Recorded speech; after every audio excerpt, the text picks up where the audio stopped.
Welcome to the podcast, Your Future in Sales and Marketing, the podcast that helps you make great career decisions. My name is Mike Dickson, and I'm a professional sales and marketing recruiter. I love what I do, but my biggest frustration is seeing too many people not realizing their career potential. In this podcast, I'll introduce you to my network, an amazing group of business leaders from the biggest tier 1 organizations through to some super fast growth SMEs. They'll share their career journeys and give unique advice and insights on managing your career and leading a function and a business. Join me, Mike Dickson of AXR Recruitment and Search, to help guide your future in sales and marketing.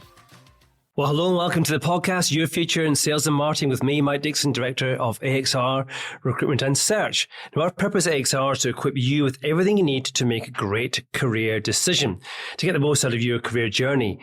How you drive your own learning and development plays a big part in what you get out of your career. Knowing your L&D options will help your decisions on what to invest time in. In today's pod, we're going to open a window into the Marketing Academy, an NFP dedicated to developing the leadership potential of marketers. We're going to do that through meeting 2 marketing leaders who have been through a Marketing Academy program. So welcome to the pod. Jane King, Head of Marketing Communications at Cartology, and Jade Lish, Head of Marketing at V2 Foods. How are we? Hi, Mike. We're well. Hi, Mike. Yeah, we're good. Excellent. We answer in unison. We are. You're one. That's what happens when you go through the Marketing Academy. yeah, which we'll get into. So Jane and Jade, it's not going to be confusing at all, is it? No, we'll manage. Well, guys, we're going to start as always with our icebreaker questions. I'll start with you, Jade. What's your favorite brand? Yeah, I think for me, it definitely has to be Heinz, mainly from a product point of view. So I'm obsessed with the baked beans, and I don't go anywhere without a pot of Heinz ketchup. That is outstanding. And you worked prior to V2 Foods? I did work for Mars, who do sell Master Foods, but I can legitimately say that I can eat the Heinz tomato sauce now. Excellent. Fantastic. And Jane, what about you? My favorite brand at the moment is Bluey, the Australian TV show. I just think that what they have done from a consistency point of view and really from a commercial perspective, so Ludo Studio, and what they wanted to do to tell Australian stories in a nostalgic way, but without being kitsch or cliched. And then BBC, how they've commercialised that and been really strict on how they've done it, I think is absolutely fantastic. And it's also influencing a whole generation of parenting, including me. Kind of takes Australia to the world too, doesn't it? Oh, it's completely like there are a whole generation of American kids saying, I've got to go to the dunny. And I don't know if we should be super proud of that, but yeah, absolutely. And it's the #1 stream show on Disney Plus in America at the moment. Really? Yeah. I can't wait to see what influence that has on, Americans' view of Australia going forward. It's brilliant, absolutely brilliant. Good. Okay, so let's hear a bit about where you guys are from as well. So, Jane, we'll stick with you. So, what's your background? So I started off my career at Ernst & Young in the marketing and business development team, and then I jumped over to a retail marketing, a small family business where I learned a lot about marketing, if I'm honest, more than big business. Then I found myself at Getty Images, and that's where I really got into the advertising and sort of media marketing business. Went across to AdShell and ended up in outdoor advertising, where I call myself a bit of an outdoor tart. So I went from AdShell to APN Outdoor to Val Morgan Outdoor, and now I'm at Cartology, all in marketing roles. Fantastic. So that's your career journey. What about life before? I fell into marketing, like most marketers, and I was going to be an interior architect. I thought that was, I really wanted to be an actor, but my mother told me that wasn't a career, like most parents would say. And then I missed out by 1 mark getting into that course, and it sort of changed my whole trajectory of life. So, yeah, that's where I ended up. I did a Bachelor of Arts. I didn't know what I was going to do, and then I just sort of fell into marketing, continued to improve my skills as I got another job and another job and another job. Are you from Sydney? I'm originally from Orange in country New South Wales. So I like to call myself a bit of a country person at heart. And then moved to Sydney when I was 10. But yeah, Sydney is my home. Yeah, great. Okay. Fantastic. Jade, where are you from? Yeah, so I'm from Dover in the UK, which is famous for getting the ferry to France and the White Cliffs. Getting out of England. Getting out of England, yeah, pretty much. But yeah, so I lived there for 26 years. I was lucky enough to go to an all-girls school. So I went to a grammar school, did lots of sports. Actually, I'm a bit of a geography nerd. That was probably my best subject at school, but also really took a liking to business and ended up at the University of Surrey, which was really great, and started my career in marketing there. But as I was growing up, had lots of different jobs. So I was running a chip shop when I was 14.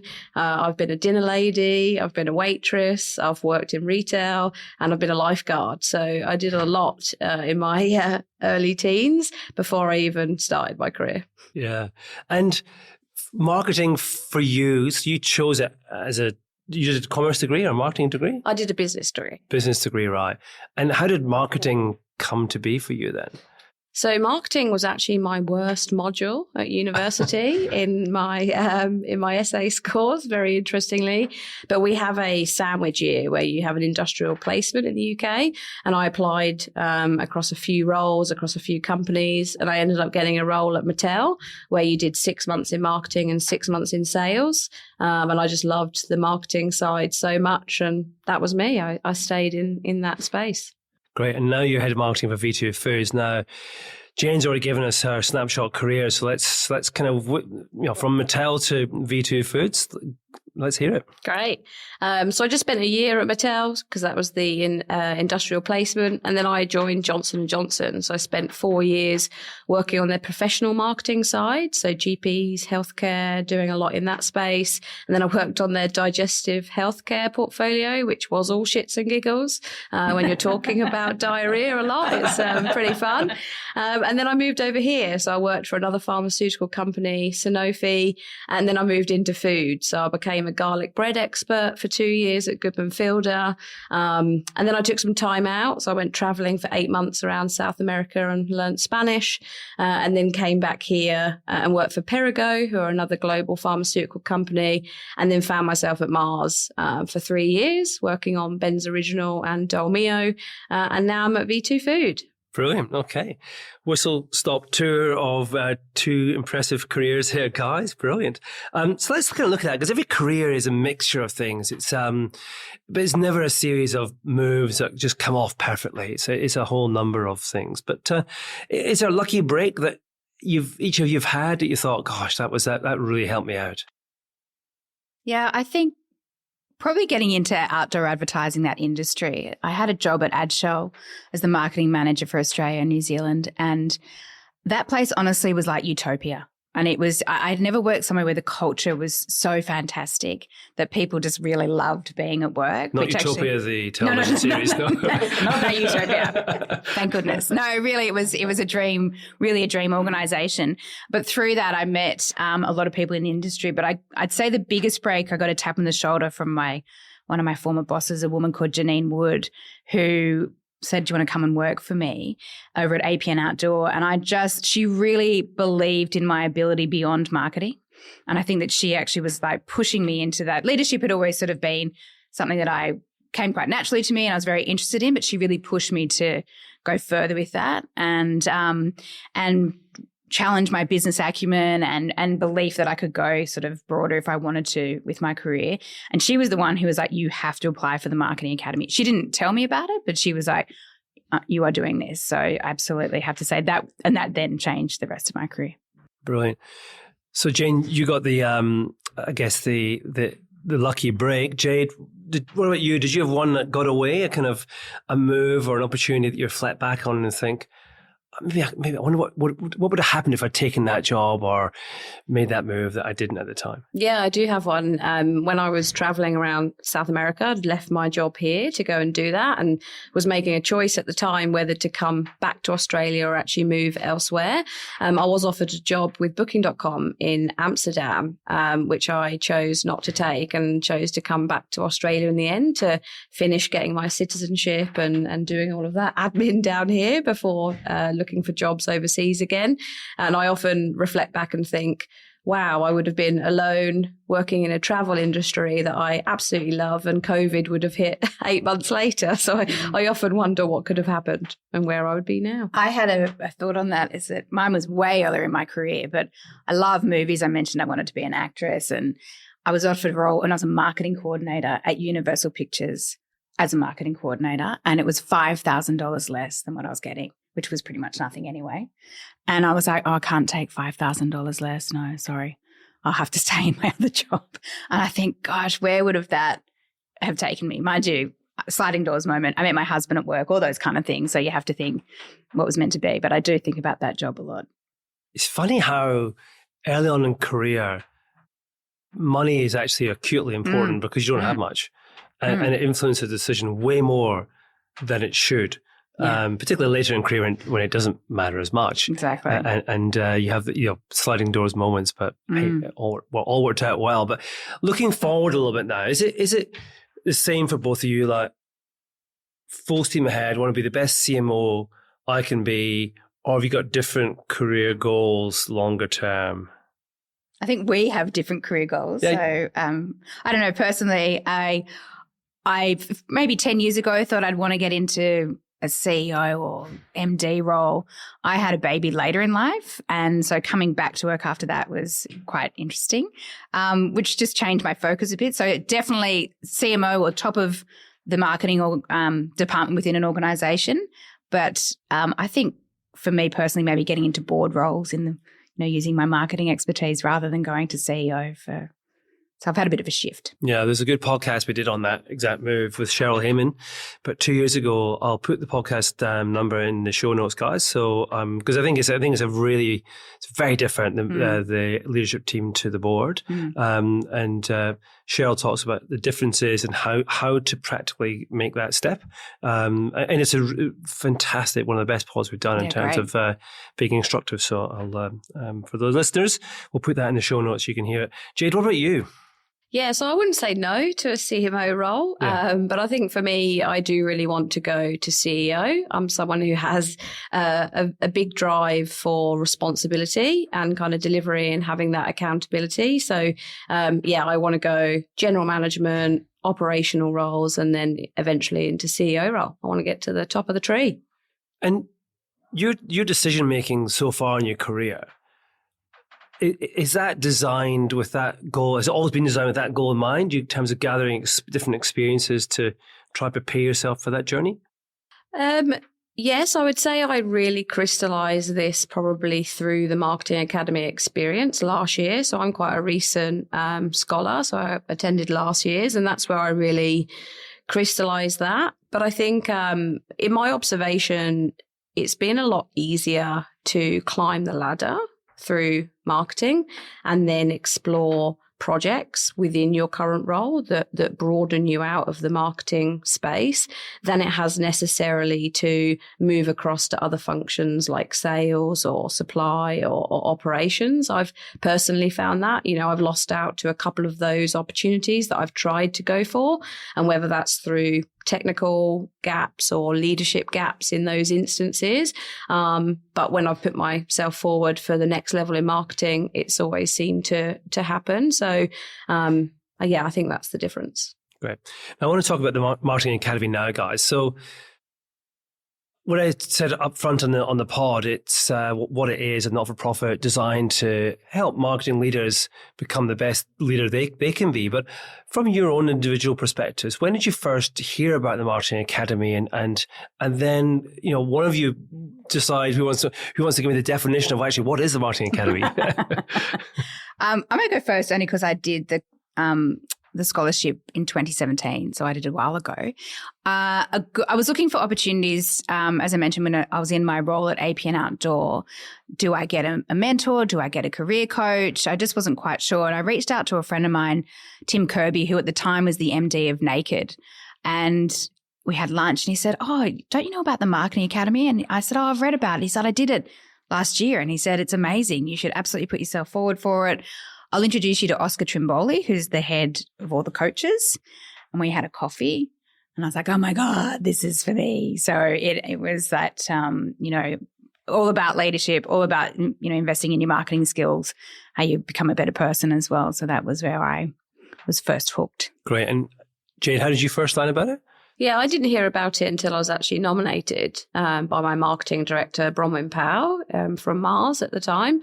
And as soon as she nominated me, obviously I read into it and was like, wow, this is amazing. It's all about learning and development. It's all about leadership. So despite the title, which is obviously the Marketing Academy, you don't get a lot about marketing. It's all about leadership, but it's designed for people in the media, marketing and advertising industry. And Sherilyn's philosophy is that marketing and media have the power to change the world. It's the only function within a business that influences change. So change in people, behaviors, buying, and that power comes with a lot of responsibility. And she teaches a lot of principles about leading with kindness and leading with sort of that in your heart, that you are the change makers and how do you drive influence and impact in the world. And Sherilyn is the founder? She's the founder, yes. Yeah. Okay. So that's how you both got into it. You've alluded a little bit about what it actually is. Perhaps talk about how do you get into the Marketing Academy? You got nominated. Is that the process? Yeah, so you have to be nominated by somebody to get in, and then you have to go through a series of steps to get in. So the first step is, do you meet some of the criteria? So you have to have a minimum of 10 years experience. You have to be in a leadership role. You have to want to have ambition to go beyond your current role or into board roles, or eventually get to CMO or CEO level. And then you have the steps that follow that. So one of them is a submission about yourself. So that's either a 2-minute video or a website or an app about yourself. And then you have a one-on-one interview, and then you have a panel interview. And then you basically decide if you get one of the 30 spots. That's a pretty arduous process to go through. It's like recruitment. Yes, it's actually more intense than a lot of recruitment. Yeah. And there's about 400 applicants every year. Okay, for 30 spaces? Yes. So a lot of people get turned away. Do they apply again? Are you encouraged to keep going? Or Yeah. you get feedback that says, hey, you're missing this or this? So most people don't get in on their first time. It's usually second or third. Right. And there's a time, you need 10 years minimum. So you obviously, if you're listening to this, guys, and you've got 5 years and, you're not going to do it. But, when you kind of get to that 10-year mark in your career, that's when you start thinking about it. And also that you need endorsement from your current organisation, so that you would want to progress within that organisation.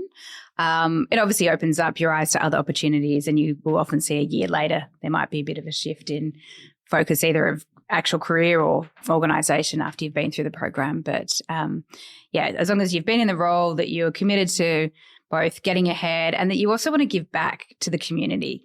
I would say, a lot of people say this, but there's definitely a no dickhead policy for sure. Like, you've got to be a decent human. And they'll see through that. Like, there's a real component of authenticity. So you can be a great marketer. You could be a great technical marketer, but if you're not, that's the right person and the right cultural fit for the Marketing Academy, who will make that difference that Sherilyn wants to see in the world, you won't make it through the process. And who's making the selection? Who's deciding that you either make it or you don't? A lot of industry experts are found really involved, which is amazing. We have some of the top CMOs in the country. And have they all been through? So they're currently doing the fellowship, which is a new program in Australia this year. So the scholarship is for mid to senior marketers. The fellowship is a CMO program. They're doing it through Apex. Some of the CMOs on the inaugural session this year, Brent Smart from Telstra, Jenny Deal from Arnott's, some really, I can only think of two at the moment. But big heavy hitters, though. People really heavy hitters. Established senior marketers. And a lot of the reason they're doing is that they have been mentors on the scholarship program. So they offer their time for free, and they have a series of sessions with the different scholars, and they're involved. And so they can be involved in the interview process. Alumni are involved in the interview process, so we know what the program is involved. What's involved in the program. And then just other industry experts, recruiters, people who are involved in the advertising and marketing industry and have quite a bit of experience under their belt.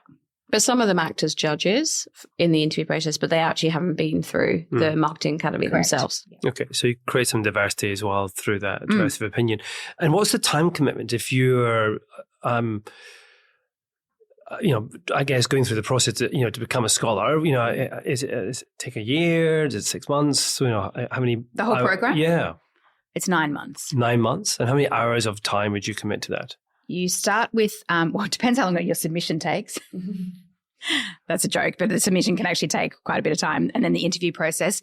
It starts in March. So you're announced as a scholar in March, and the next week you go for an intensive 5-day boot camp, which is over at Q Station, which is amazing. That's such an amazing experience with your fellow scholars. Then you're given access to mentors. So you have about 5 or 6 mentors through through the program. We have one-on-one sessions, which can be up to an hour. It can be 2.5, depending on the connection with each other. And you're also given a career coach, which was amazing for me. I still work with my career coach 6 years later. And you're given, it might have changed from when we went through. I think we had 6 sessions with them. Yep, same, 6 sessions with a coach, yeah. And then you have lectures all throughout the year. Some are in person, some are virtual. The great thing about the lectures, the alumni can go to that as well, and the broader Marketing Academy community. And then you'll do another boot camp in the middle of the year, and you sort of do your graduation boot camp at the end. So I think submissions are open now, and then they sort of close around November time, and then you're announced. You kind of go through your interview processes between November, sort of right up until February, and then you get announced in the March, and then you're part of the program, which then finishes in the December, and that's when you have your graduation. But you're asked to commit about 15 days out of your work commitments to be able to go to all the residential boot camps and mentor sessions and coaching sessions. Great. So hence the support required from your current company to give, I guess, the Marketing Academy that much of your time.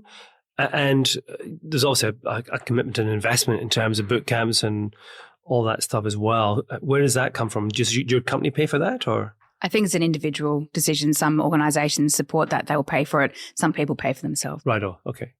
Absolutely fascinating. So as marketing leaders today, what do you act differently? Do you feel you can bring your training, what you've had through the Marketing Academy, to your day-to-day jobs? 100%. Yeah, absolutely. For me, it definitely changed my personal life and my professional life as well. So I'm someone who has always quite historically been quite closed and probably not used to sharing very openly. When you're put into this boot camp in the first 5 days, and it's Chatham House rules, so what happens on boot camp stays at boot camp, but you're sort of put in a room and you're asked to kind of talk openly and share. And a lot of people can get quite upset, and you get to know this group of people extremely well.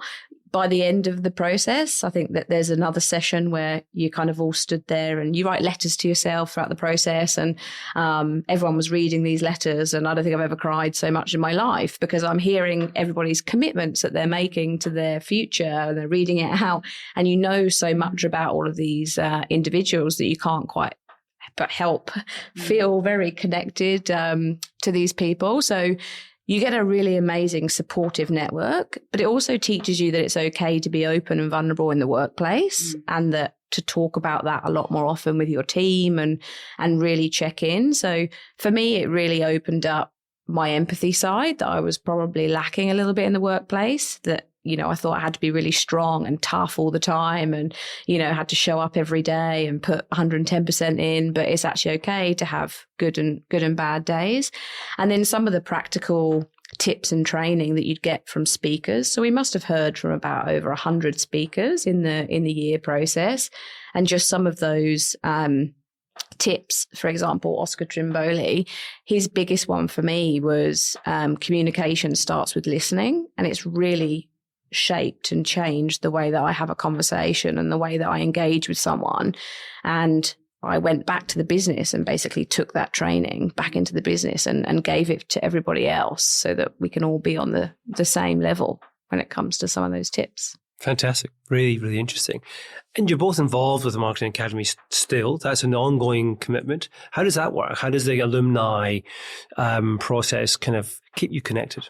So we both sit on the alumni council. So we're obviously keen beans who really want to stay connected. And you have it like any bell curve. There'll be people who are like, I love this so much and it was so life-changing. I want to give back to the community, which I think Jade and I sit in that bucket. I'm still very connected to my cohort as well. So you have 30 people that you graduate with, and we are talking all the time. I work with some of those people. We connect socially, but the broader community, we have lots of different ways that we connect. So through lectures, through our programs like Unemployment Zero. So if someone is actually, made redundant or left their job, the whole community will reach out to find ways to help them get a new job. We have different programs, social programs to get together. Internationally, we're connected to the UK and the US scholarship. We have the virtual campus, which has virtual lectures, and there's over 2,500 people that are part of that. So we're connected in lots of different ways, and you can choose how much you want to be involved or how little. But it was similar to Jade. It was completely life-changing for me. So I'm very happy to give back where I can. I think it's awesome. That's really powerful, actually. And a lot of people will go on learning and development courses within their organization. And I've seen so many of these through my career as well. And few land as effectively as it feels that this has for you guys. I mean, we joke that it's like you join a cult, but a really good one. Yeah. Without the CrossFit. Yeah. It's just because there's diversity in thinking, but very like-minded people who want to make a positive difference. Yeah. And I guess from the practicality point of view, what you learn, as Jade said, I implement it in my day-to-day life, but also with my teams. Even next week, I'm using some of the skills that we've learned in an offsite that and you can see the difference that you're making to develop future leaders, which is what the Marketing Academy wants to do as well. Brilliant. Let's go back to your careers, guys, but really interesting conversation about the Marketing Academy. So we've heard about the 60-second resume we did earlier, but just give us an overview of what you do now. So Jay, let's start with you. Describe your role, head of marketing for V2 Foods. What does that involve? Yeah, so V2 Food is a plant-based protein business. So I often describe my role as saving the world one plant-based burger patty at a time. But I probably have one of the hardest jobs in Australia. I'm trying to convince Aussies to give up meat and swap it for plants, which is incredibly difficult. But I guess an average day could look from looking at long-term strategy and trying to get 3 years out, building innovation pipelines, looking at lots of opportunities, to really short-term executional stuff in putting on events and going to alternative protein conferences. And I've got a really great team. So I lead a team of 4 people who are split across category, trade marketing and marketing. And yeah, it's a really fun, dynamic business, and every day is different. And I'm very grateful that I get a lot of exposure to other areas in the business. So at the moment, I'm working with people and culture on our values that we've just implemented. I'm doing lots in the progressive policy space, so looking at our benefits that we offer employees. And yeah, I'm involved in lots of other pieces, which is really great. It sounds like you're building the business as well as the marketing, which is what happens when you're in a smaller business moving very quickly. Yeah, no, it's really great. Yeah. So from a smaller business to a much larger business, Jane, talk about your role in a snapshot, 60 seconds. So I'm head of marketing communications for Cartology, which is part of the Woolworths group. We're the retail media business within Woolies. New industry, very high growth. We started 4 years ago with 30 people, and we're now over 400 people in the organisation, just within Cartology. Woolworths employs about 200,000 people. We're very connected to the group. So what's really fantastic in my role is, whilst my day-to-day is about influencing people like Jade to use our retail media network to advertise, we're actually really involved with what the brand are doing. And like similar to you, very close with our EVP, our marketing team gets involved with lots of different parts of the business, which is why I think marketing anywhere is so pivotal to success. So fundamentally, we're trying to get advertisers onto our network. It's almost Cartology is a bit like a startup.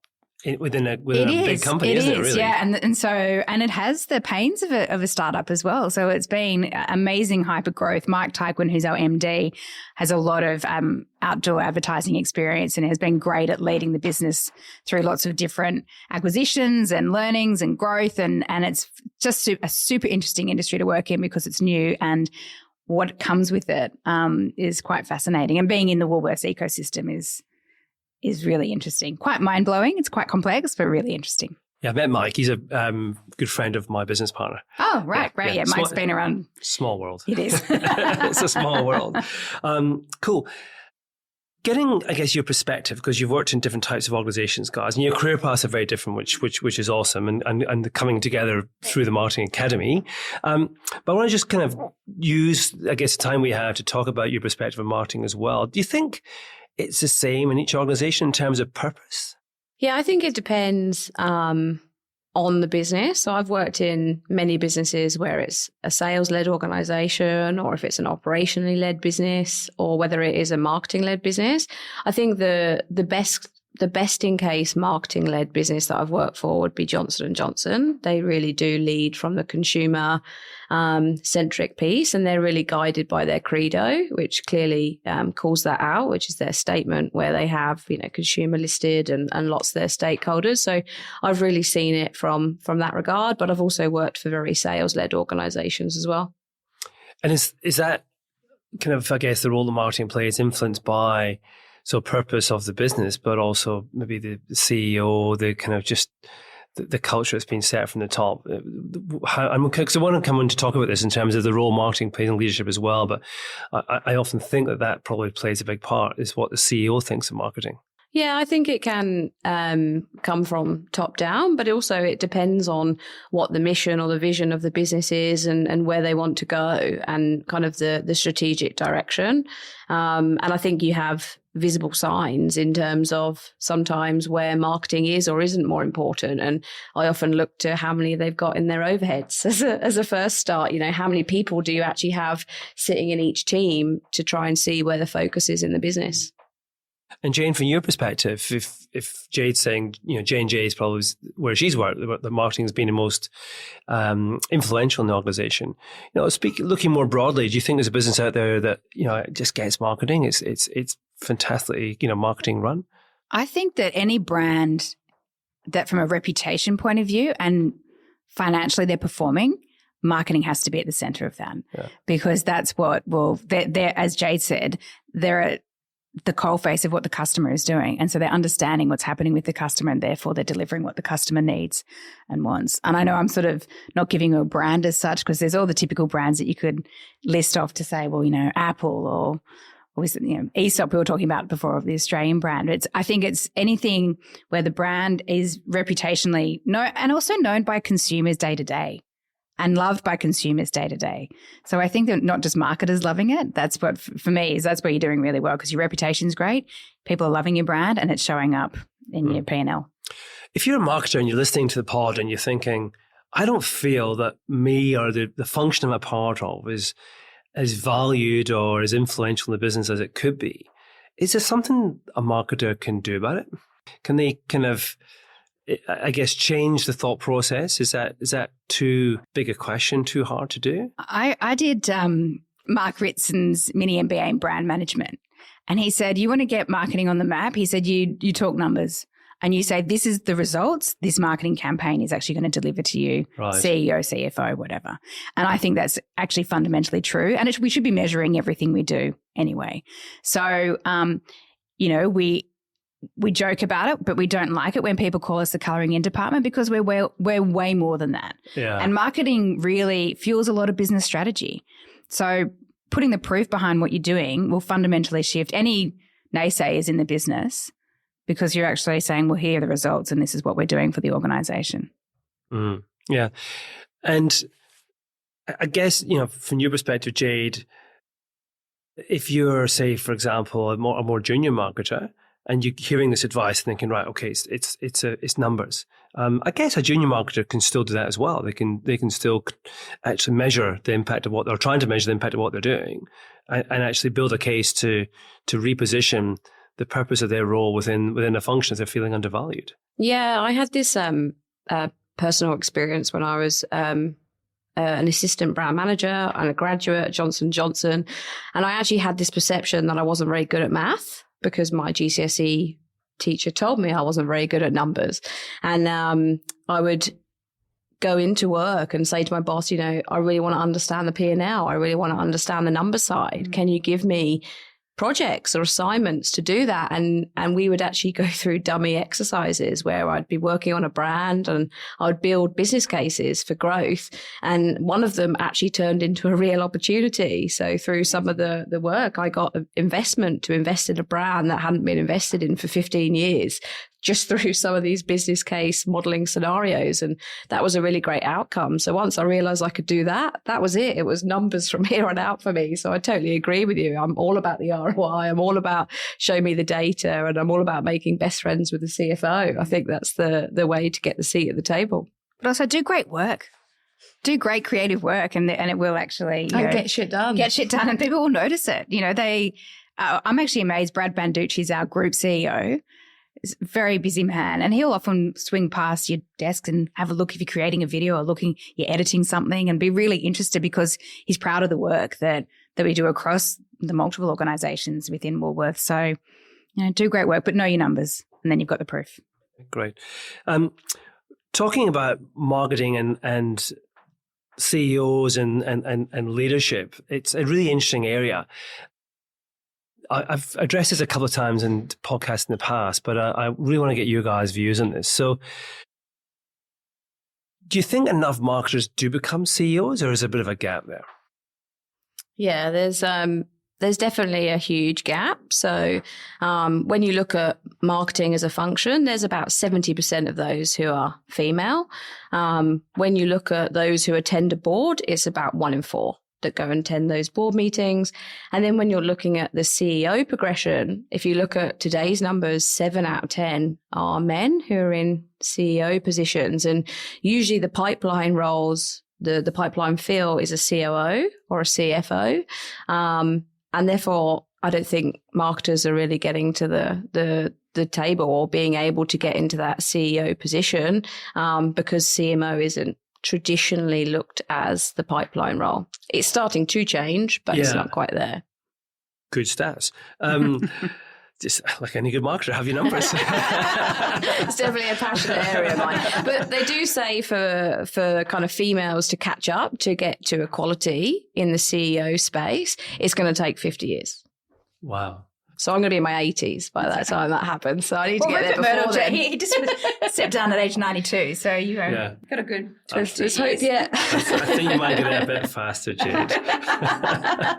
Let's hope so. So why doesn't, there's some stats, obviously some reasons there in terms of gender, in terms of it's not a pipeline role. Why is it not a pipeline role? Yeah, that's really an interesting perspective in terms of why it's not. And I think it comes back to the COO is responsible for being able to run a business and to know the P&L and to know the numbers inside out, as is the CFO. And therefore, that's running the business. But I think when you look at a marketer's skill set, if you know your numbers and you know the levers of the P&L, you can think strategically. You can drive change, so big business change. You can drive transformation. You're great at project management. You're great at influencing people at all levels of the business. And you've got the consumer at heart. So it feels like a bit of a miss, really, that it's not considered a big pipeline role in that. We had one of the really great chats from the MD from News Corp a little while ago. And he said if you focus on your quarter delivery and you focus on your 3-year delivery, your 12 months numbers take care of themselves. But if you think of a CEO and a COO and a CFO, they're all about kind of hitting that 12-month number. And actually putting a CMO in, you might have more chance of hitting those 3-year growth numbers.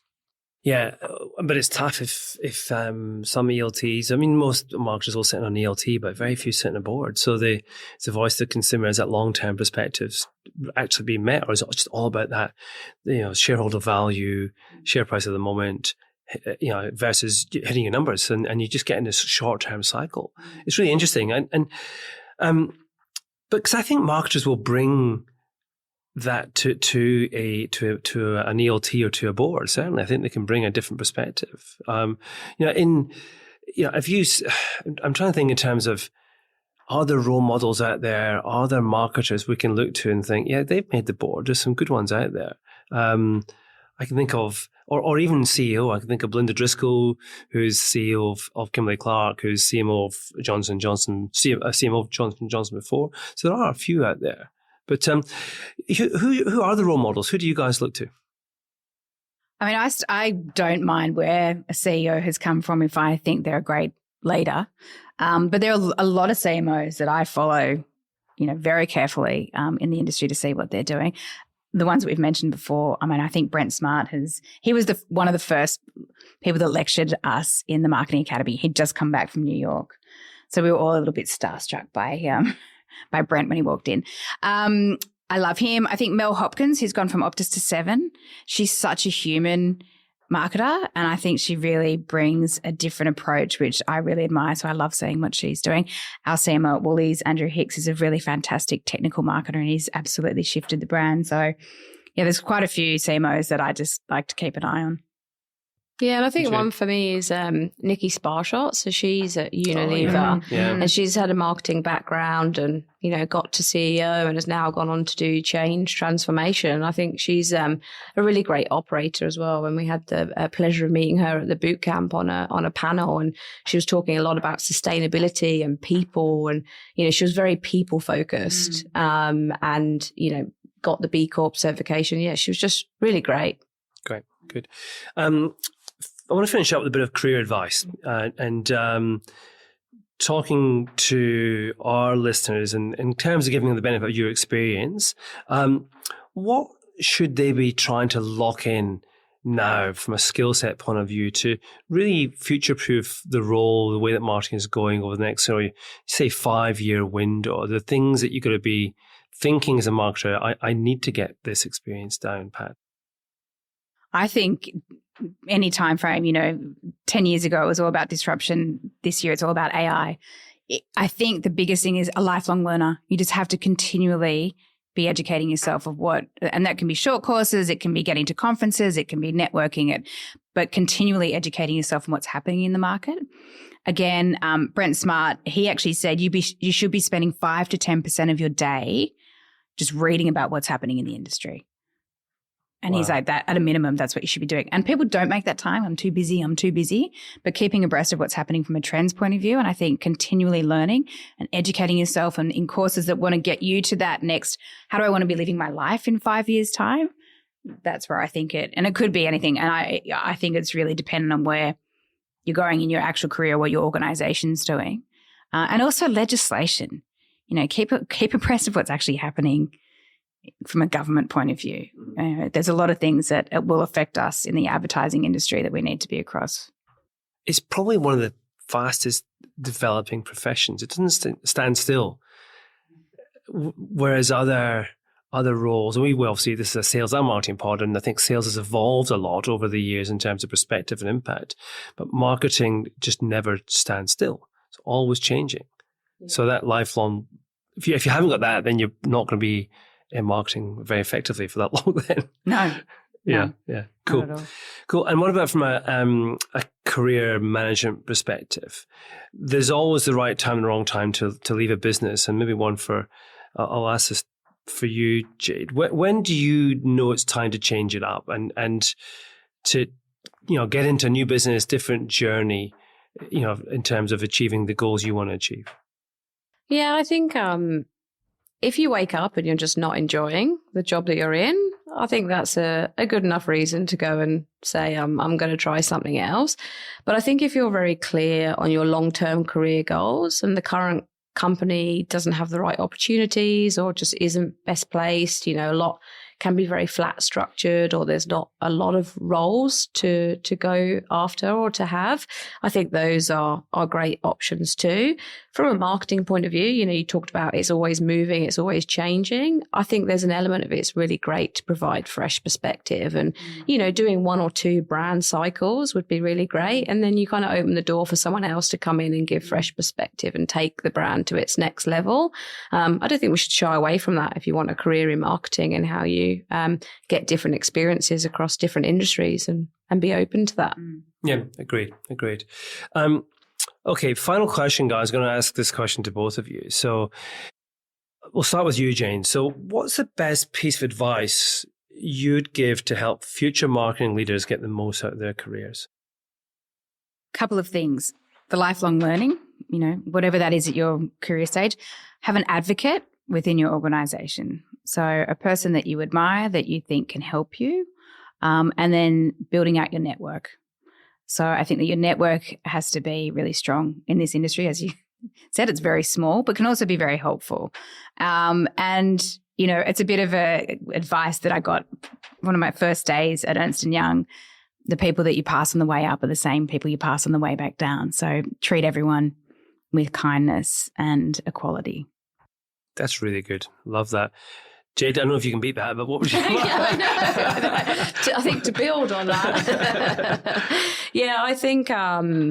I think the strongest thing about being a marketer is to be the voice of that consumer and keeping that as your focus. And then using that voice to then talk to senior leadership from the heart of the consumer, but then talk through your head with the numbers.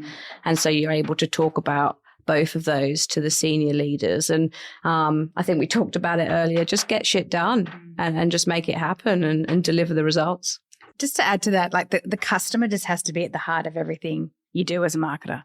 And I think as soon as you lose focus of that, that's when you start to see, brands, careers, everything start to tank. So that's what we're all in the job for is, influencing the customer. So ultimately, that's what you have to keep in focus. Fantastic, guys. That's been really enjoyable conversation. Not only, I think, have we kind of, opened this window onto the Marketing Academy, which I've known about for years, and I've admired it mainly because of the people I've met who've gone through it. There's something about them. And I've always thought, there's sometimes, people do, they might do an MBA, they might take on a master's, and it's often non-contextual. Whereas I think to career, but I think the Marketing Academy absolutely is. And now I understand more about it, the rigorous nature of the selection process, at what point you do it in your career, the quality of people you're surrounded by, not in terms of just the lecturers and those are helping, but also the peer group you're with is really, really powerful. So I hope the Marketing Academy doesn't get too overwhelmed with applicants based in the podcast. Oh, we hope it does. We should have said that best advice is actually apply for the Marketing Academy. And if you don't get through the first time, keep trying, because I know there were people in my year who tried 2 or 3 times and they get in. So great. Well, in which case, guys, if you're interested, apply. Yeah, absolutely. I'll find someone to nominate you first. Yeah. Get it the right way around. Yeah. And to you listeners, thanks as always for listening. If the podcast has prompted you to take a fresh look at your career goals, reach out to me or any of my team at AXR Recruitment and Search. So until next time, thanks again, Jane and Jade. Thanks, Mike. Thank you. And for me, Mike Dickson, keep listening to our podcast to help your future in sales and marketing. I hope you enjoyed today's podcast from AXR Recruitment and Search. We're passionate about helping you get the most out of your sales and marketing career. Keep listening as we bring you more career insights and advice from Australia's top sales and marketing leaders. You just can't get this career advice anywhere else. My name is Mike Dickson. See you next time on Your Future in Sales and Marketing.